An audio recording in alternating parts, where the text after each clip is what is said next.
Hi dear, welcome to SK Spoken English Academy and ஏக கலைக்கூடம். So okay, இன்னைக்கு இந்த video எதை பத்தி பார்க்க போறோம் அப்படினா ஏற்கனவே பார்த்திருந்த வீடியோவோட கண்டினியூட்டி தான் வேர்ட் ப்ரொனன்சியேஷன் தான் இல்லைங்களா? So okay, இப்போ ஒரு வேர்ட் கொடுத்தாங்கன்னா அதை எப்படி ப்ரொனன்ஸ் பண்ணணும் அப்படிங்கறது இந்த வீடியோ. So ஸ்கிப் பண்ணாம பாருங்க. ஒரு வேர்டை ப்ரொனன்ஸ் பண்ணனும் அப்படினா அதுக்கு மெயினா என்ன சார் தேவை நமக்கு?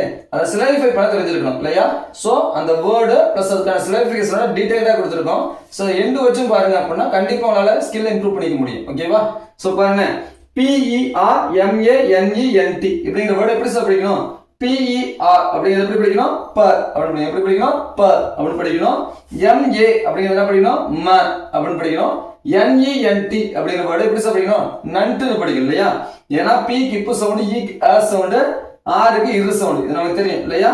அப்ப இப்பு கிட்ட per அப்ப per அடுத்து M என்னது? M க்கு இம்மு சவுண்ட், A க்கு a சவுண்ட், அப்ப இம்மு கூட்டல் a man அடுத்து NENT N க்கு என்ன சவுண்ட்? N க்கு இன்னு சவுண்ட், E க்கு ஏ சவுண்ட். அப்ப இன்னு கூட்டலே நே அடுத்து N இன்ட் அப்ப நன்ட் ஐயா அப்படி வரும். சோ இது பெர்மனன்ட் அப்படி நம்ம படிக்கணும். ஓகேவா? அடுத்து பாருங்க சார். இப்ப என்ன படிக்கணும்? PER அப்ப பெர்மனன்ட் அப்படினா பெர்மனன்ட் அப்படி நம்ம படிக்கணும். ஓகேவா? அடுத்து பாருங்க ENTERTAIN இப்படிங்கிற வேர்ட் எப்படி சார் படிக்கணும்? EN க்கு என்ன சவுண்ட்? N சவுண்ட் இல்லையா? EN க்கு என்ன சவுண்ட்? N sound. TER எப்படி படிக்கணும்? டர். அடுத்து TAIN அப்படிங்கிறது டெயின் படிக்கணும். ஓகேவா? TAN படிக்கணும், டெயின் அப்படி படிக்கணும். அப்ப என்டர்டெயின் அப்படி படிக்கணும். அப்ப என்டர்டெயின் அப்படின்னு இந்த வேர்ட் வரும். ஓகேவா? சரி, அடுத்து பாருங்க PENALTY அப்படின்னு கொடுத்துறாங்க. PENALTY அப்படின்னு கொடுத்துறாங்க. P க்கு என்ன சார்? P க்கு இப்பு, E க்கு ஏவா? அப்ப இப்பு கூடலே பே. அடுத்து NA என்ன சார்? நாள் இல்லையா? அப்ப நாள், TY என்ன சார்? T. அப்ப பெனால்டி அப்படி வரும். பெனால்டி அப்படின்னு படிக்கணும். ஹேவ் அண்டர்ஸ்டுட் கிளியர்லி நவ? நெக்ஸ்ட் பாருங்க PRE அப்படின்னு சொன்னாங்க. PRE எப்படி சார்? ப்ரீ. P க்கு என்ன சவுண்ட்? இப்பு, R க்கு இரு. அப்ப ரெண்டு கான்சோனன்ட் தான். ஃபர்ஸ்ட் கான்சோனன்ட் அப்படியே வச்சிருப்போம். அடுத்து இரு கூட்டல் என்னது? ரி அப்படின்னு வரும் இல்லையா? ஓகே, அதனால தான் என்னது? ப்ரீ அப்படின்னு வருது. PARE இப்படி படிக்கணும். பேர் அப்படின்னு படிக்கணும். அப்ப prepare அப்படின்னு வரும். ஓகேவா? இந்த வேர்ட் எப்படி வரும்? prepare அப்படி ப்ரொனன்ஸ் பண்ணனும். அடுத்து பாருங்க BARE இப்படி வேணா சார் பண்ணனும். BARE பேர் அப்படி படிக்கணும். LY என்ன படிக்கணும்? லீ அப்படி படிக்கணும். அப்ப இது எப்படி வரும்? ரெண்டு சேரும்போது barely அப்படி வரும். எப்படி வரும் சார்? barely அப்படி வரும். அடுத்து இதுல என்ன சார் இருக்குது? PANATIC அப்படி இருக்குது. F சரி FANATIC இருக்குது. இப்ப F க்கு என்ன சார் சவுண்ட்? F க்கு if சவுண்ட், A க்கு a சவுண்ட். அப்ப if கூட்டல் a ஃப இல்லையா? ஃப. அடுத்து NA க்கு என்ன சார் சவுண்ட்? ந இல்லையா? NA க்கு என்ன சவுண்ட்? ந. அடுத்து TIC க்கு என்ன சார் சவுண்ட்? டிக். இப்ப என்ன சார் வரும்? ஃப ந டிக். அப்ப இந்த வேர்ட் எப்படி படிக்கணும்? ஃபனாட்டிக் அப்படி படிக்கணும். ஹேவ் அண்டர்ஸ்டுட் கிளியர்லி நவ? சோ ஓகே, ஒன்ஸ் நான் ரீகால் பண்றேன் பாருங்க. PERMANENT அப்படிங்கிற வேர்ட் எப்படி படிக்கணும்? பெர்மனன்ட் அப்படி படிக்கணும்.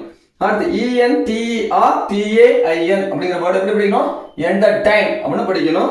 PENALTY அப்படிங்கிற வேர்ட் எப்படி படிக்கணும்? பெனால்டி அப்படி படிக்கணும்.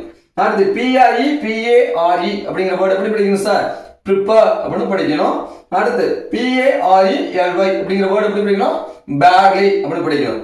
then final one பாருங்க FANATIC இப்படிங்கிற வேர்ட் எப்படி படிக்கணும்? fanatic அப்படி சொல்லி படிக்கணும். ஓகேவா? இப்போ இந்த 6 கிளியரா புரியுதா? இப்போ நெக்ஸ்ட் நம்ம பார்க்க கூடியது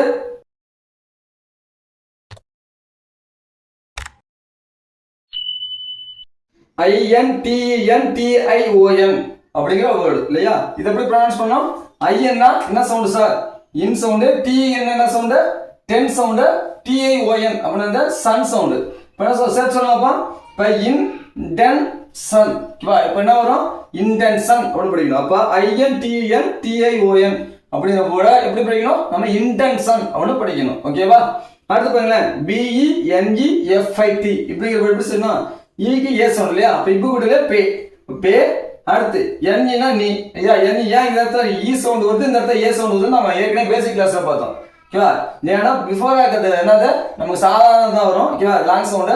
அதுக்கும் பார்த்தா இங்க இருக்குது ரெண்டு வொவல் சேர்ந்து இருக்கும்போது என்னது? இது லாங் சவுண்ட் வரும்னு சொன்னோம் இல்லையா? சோ அதுதான். இப்ப இப்பு கூட்டல் ஏ என்னது? பே வரும். இந்த NE என்ன சவுண்ட்? நீ. அடுத்து FIT என்ன சார்? ஃபிட் இல்லையா? அப்ப இத சேர்த்து சொல்லுங்க. பே நீ ஃபிட்.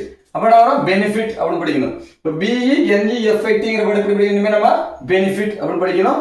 அடுத்து SUS என்ன சார்? சஸ் அடுத்து PCT என்ன சார் பெக்ட். அப்ப ரெண்டு சேர்த்து சொன்னா சஸ்பெக்ட் அப்படி படிக்கணும். அப்ப SUS PECT அப்படி வேர்ட் எப்படி படிக்கணும் சஸ்பெக்ட் அப்படி படிக்கணும்.